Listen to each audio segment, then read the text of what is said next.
NA 44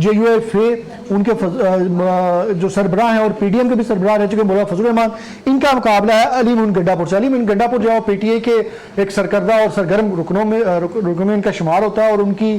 جو بیانات اور ان کی جو پارٹی کے اندر سہ ہے ان کا اس لیے وہاں سے اہم ہوگا کہ پی ٹی اے کے اندر، کے پی کے اندر اگر دوبارہ سے جو روایتی سیاستدان تھے پرویز خٹک اور محمود خان صاحب،